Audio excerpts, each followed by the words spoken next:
Olá, pessoal, tudo bem? Então, aqui para a nossa segunda aula, né, de curso de Introdução à Informática, hoje a gente vai falar um pouquinho da história da computação, tá? Então, a gente vai ver desde quando a computação começou, lá com as máquinas mecânicas, até os dias de hoje, né, no qual a gente tem processadores aí de vários núcleos e a velocidade aí que chega na casa dos gigahertz, né? Então, vamos falar aqui um pouquinho do nosso sumário. Eh, a gente vai falar, então, dessa parte inicial, né, sobre o início aqui dos computadores. Vamos falar depois sobre os computadores transistorizados, né, depois de ter falado um pouquinho no início aqui sobre as máquinas mecânicas. Depois a gente parte para falar sobre os primeiros microprocessadores, né, que são os processadores aí na casa dos tamanho do micrômetros, ok? E a gente termina falando sobre os processadores modernos aqui, tá? Então, vamos falar um pouquinho sobre o início, como é que foi esse início da computação, né? Para a gente falar um pouquinho sobre o início da computação, a gente tem que falar o que, que é considerado computador, né? Para saber a partir de que momento do tempo a gente pode considerar que surgiu a computação. Então, se a gente pegar no dicionário, computador é qualquer dispositivo que ele computa ou calcula, né? Então, aqui você vê que computador é um conceito muito abrangente. Dentro da informática, a gente fala que um computador é qualquer máquina destinada ao processamento de dados, ou seja, ele vai gerar alguma informação a partir de dados, que é capaz de obedecer a instruções. Essas instruções aqui, elas visam produzir transformações nesses dados, né? E o que são essas instruções? Os programas que a gente desenvolve. Então, a gente aqui no curso de desenvolvimento de sistemas, né, basicamente a gente está interessado em desenvolver sistemas, no nosso caso, para aplicativos móveis, né? E o que esses sistemas vão fazer? Vão trabalhar com transformações nos dados, né? Que podem ser cliques na tela, processar um conjunto de informações do usuário, um conjunto de informações que a gente puxa aí da internet, tá certo? Para quê? Para a gente alcançar algum fim. Esse fim só é determinado de acordo com o contexto do seu aplicativo, ou do seu software, ou do seu programa, né? Então, pode ser, por exemplo, para fazer algum cálculo financeiro, pode ser para produzir um documento em formato de texto, e assim por diante. O fim, que você vai fazer esse processamento de dados, vai determinar o tipo do seu programa, né?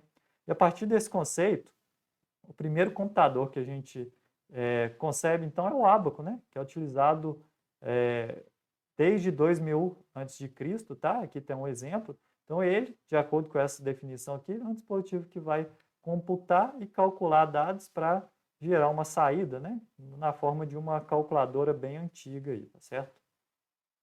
Tudo bem. A partir desse conceito, né, a gente pode começar então a entrar aqui um pouquinho no mundo da computação. É, lá em 1642, na verdade, esse cara aqui, ó, o matemático e filósofo Blaise Pascal, ele inventou a primeira calculadora mecânica, que é essa calculadora que está mostrada aqui do lado, que é a La Pascaline. Por que que o Pascal fez isso? O Pascal, o pai dele era fiscal de impostos. E o Pascal ele queria, então, diminuir o trabalho dele, né? Facilitar o trabalho do pai de alguma maneira. Então, ele inventou essa calculadora mecânica aqui, que ela é baseada em engrenagens, né? Em jogo de engrenagens, para fazer esses cálculos aqui quando o Pascal tinha 19 anos. A partir disso, né, lá em 1830, o Charles Babbage, que ele é considerado inclusive o pai da computação, né, a gente tem computador hoje é devido a esse cara aqui, né. Ele construiu o primeiro computador do mundo, que ele chamou de máquina diferencial, que é essa máquina que está aqui do lado. Ó. Repare que ainda aqui em 1830, né, a gente não tinha eletrônica, não tinha esse tipo de coisa. Então as máquinas elas eram mecânicas, baseadas em jogos de engrenagem, tá? E essa máquina aqui ela conseguia fazer polinômios, resolver polinômios, tá bom? O Babbage, quando ele fez isso, ele tinha 30 anos, né? E por que que foi ele? Esse cara era engenheiro mecânico, além de professor e filósofo, ele tinha grande conhecimento na área de mecânica, então ele conseguiu desenvolver essa máquina aqui para resolver polinômios, tá? Essa máquina, ela conseguia calcular, na verdade, e resolver polinômios de até 50 dígitos. Então foi um avanço bem grande para a época, né? Que era feito tudo na base do papel e da caneta. Você conseguiu agora uma máquina que, de acordo com os jogos de engrenagem aqui, conseguia fazer, resolver polinômios de até 50 dígitos. Tudo bem. Por que essa máquina foi tão importante? Porque ela usa a mesma estrutura que a gente tem nos computadores atuais. Essa máquina aqui, essa máquina analítica, ela tinha uma unidade que processava dados e outra unidade de memória, né? Porque para você resolver esse tipo de algoritmo, você tem que guardar as informações de alguma maneira. Então, mecanicamente, ele tinha como se fosse uma unidade de memória, né? Que conseguia guardar esses dados aqui ao longo do tempo para processar esses algoritmos. A partir disso, lá entre 1842 e 1843, a Ada Lovelace, que ela é considerada a pessoa que criou o primeiro programa da história, né? Ela trabalhou com o Charles Babbage, né, quando ela era jovem, e tinha uma terceira pessoa nessa história, que é o Luigi Menabrea, né, que era um engenheiro italiano, que ele, trabalhando com a máquina analítica do Babbage, ele fez um artigo em francês. E o Charles Babbage, então, pediu a Ada Lovelace para poder traduzir esse artigo para o inglês, né? A Ada, ela não só traduziu o artigo, como ela também colocou algumas notas dela própria, né, no final do artigo. E essas notas, elas eram inclusive maiores que o artigo, né? Essas notas elas eram classificadas alfabeticamente, tá certo? E uma dessas notas, na nota G, a Ada Lovelace, ela descreveu como é que esse computador, né, ele poderia ser utilizado para calcular a sequência de Bernoulli. E daí, né, como isso era um conjunto de instruções, a gente sabe que o algoritmo nada mais é do que um conjunto de instruções para uma máquina, ela foi considerada a primeira pessoa a criar um programa na história, né? A Ada Lovelace, ela tinha uma visão tão grande, né, que ela viu que essa máquina poderia também ser utilizada para processar símbolos. Além disso, ela tinha também uma visão social e ela já tinha começado a pensar nessa época sobre como os computadores poderiam influenciar a vida social das pessoas, né? E que eles também poderiam ser utilizados além do cálculo e do processamento numérico, tá? Então você vê que assim ela realmente ela tinha uma visão muito à frente do tempo dela. Essa máquina, na verdade, que a Ada Lovelace ela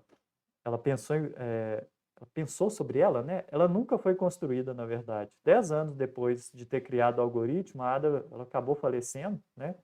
E por razões principalmente políticas, né? Você tinha uma mulher que fez isso numa época que era basicamente dominada por homens na ciência, né? Isso acabou sendo deixado de lado. Porém, a partir dessas ideias, né, do Babbage e da Ada Lovelace, a gente acabou surgindo aí duas pessoas bastante importantes também na história da computação, né? O primeiro foi o matemático Alan Turing, né? Ele é matemático e também considerado o pai da criptografia, e o matemático húngaro aqui, o John von Neumann, né? Que a gente vai falar um pouquinho deles agora. O nosso senhor aqui, Alan Turing, né? Ele formalizou os conceitos do que a gente conhece como a máquina de Turing, né? Que é basicamente um computador para uso geral, um computador que você poderia utilizar para qualquer coisa. E a história dele é interessante, que ele trabalhou durante a Segunda Guerra, né, com técnica para quebrar a criptografia do sistema de comunicação alemã dos nazistas. E aí tem uma estimativa que a partir do trabalho dele, né, que ele conseguiu decriptografar, né, tirar a criptografia em cima dessas comunicações alemãs, ele conseguiu salvar mais de 14 milhões de vidas a partir desse trabalho. Isso aqui, inclusive, para quem tiver mais interesse, é retratado num filme até bastante famoso, que é O Jogo da Imitação, que conta exatamente essa história aqui do Alan Turing, tá? Ou, no nome em inglês, The Imitation Game. Tudo bem. Após, então, a guerra, né? Ele trabalhou nos primeiros projetos também de um computador com programa armazenado, ou seja, computador no qual você conseguiria baixar um programa ali no computador, né, enviar um código para esse computador que ele ficaria armazenado na parte do hardware, tá certo? Uma outra pessoa também, como a gente falou, né, bastante importante na área da da computação foi o John von Neumann. Ele fez contribuição não apenas aqui na parte da ciência da computação, né, mas na análise numérica, na parte de bombas também, estatísticas e outras áreas, além dessas, né? Então, uma pessoa que tinha um conhecimento bem vasto. O pequeno problema que é o detalhe, né, digamos assim, é que esses trabalhos foram quase todos desenvolvidos para aplicação em bomba atômica e bomba de hidrogênio, né? Inclusive o cálculo da bomba de hidrogênio que a gente chama de bomba H, né? Esse senhor aqui, o John von Neumann, ele sugeriu que utilizassem no cálculo das viabilidades da bomba H, né, essa máquina aqui, né, que foi o primeiro computador, o ENIAC, foi o primeiro computador transistorizado, né, o primeiro computador eletrônico, na verdade transistorizado não, o primeiro computador eletrônico por meio de válvulas que foi criado. Esse ENIAC, né, ou isso aqui é uma sigla que em português seria Computador Integrador Numérico, foi o primeiro computador digital e eletrônico de grande escala, tá? Quem desenvolveu ele basicamente, né, de maneira principal, foi dois Johns, o John Eckert e o John Malkley. E esse ENIAC aqui, ele entrou em funcionamento em 1946.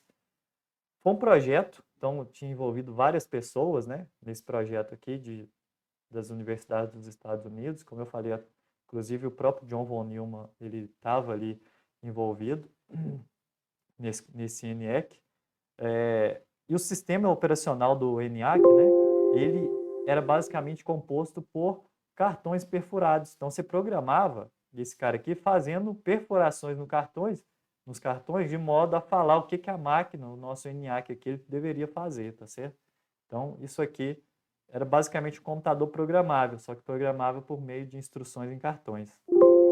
O ENIAC ele era capaz de realizar 5.000 operações por segundo, tá?